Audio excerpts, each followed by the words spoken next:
শুরু করছি সাফওয়ান গল্পের পার্ট 7। আমি গিয়ে পুকুর পাড়ে পা ঝুলিয়ে বসলাম। পানির ভেতর পা ডুবিয়ে রেখেছি। কি যে ভালো লাগছে বলে বোঝাতে পারবো না। চারিপাশে এত গাছগাছালি, এরপরে মাথার উপর আকাশ। পানিগুলো কি পরিষ্কার টলমল করছে। চারিদিক থেকে পাখির কিচিরমিচির শব্দ। মনে হচ্ছিল যেন আমি এই পৃথিবীর সবচেয়ে সুখী ব্যক্তি। আমার মনে কোনো কষ্ট নেই। আমার সব কষ্ট এই পানিতে ধুয়ে মুছে চলে গেছে। এই শান্তিটা আমি চোখ বন্ধ করে অনুভব করছিলাম। হঠাৎই আমার কানে এলো এক পুরুষালী কণ্ঠ।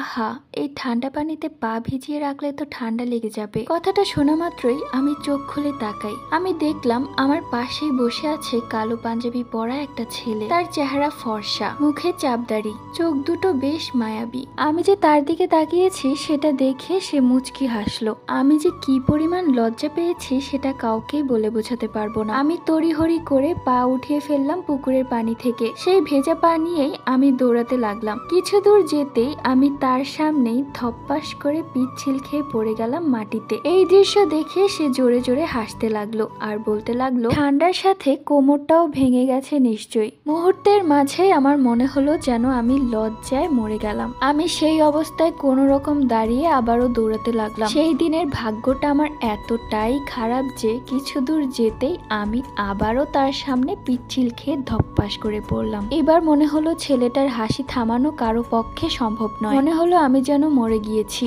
এত লজ্জা আমি কোনো দিনও পাইনি। লজ্জায় কাচুমাচু করতে লাগলাম আমি। মুহূর্তের মাঝে বড় আপা সেখানে হাজির। এসে দেখলেন আমি মাটিতে পড়ে আছি আর একা একাই মিটমিট করে লজ্জা পাচ্ছি। বড় আপা আমাকে ধরে উঠালেন আর বললেন, দেখছিস তো শ্যাওলা জমে গেছে, একটু আস্তে আস্তে হাঁটবি না? তোর জুতো কোথায়?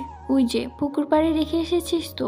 এরপর বড় আপার সাথে আমি আবারও পুকুর পাড়ে গিয়ে জুতা পরলাম। আমি এই পাশ ওপাশ চারিদিকে তাকালাম, ছেলেটা কোথাও নেই। এত জলদি ছেলেটা কোথায় চলে গেল? মনে হচ্ছে বড় আপাকে দেখে কোথাও লুকিয়ে পড়েছে। এরপর সবাই খাবার খেতে বসলাম। খাবার খাওয়ার সময়ও দেখলাম দুলাভাই আমার দিকেই তাকিয়ে আছে। বিষয়টা আপুও টের পাচ্ছে আর আমারও ভীষণ অস্বস্তি লাগছে।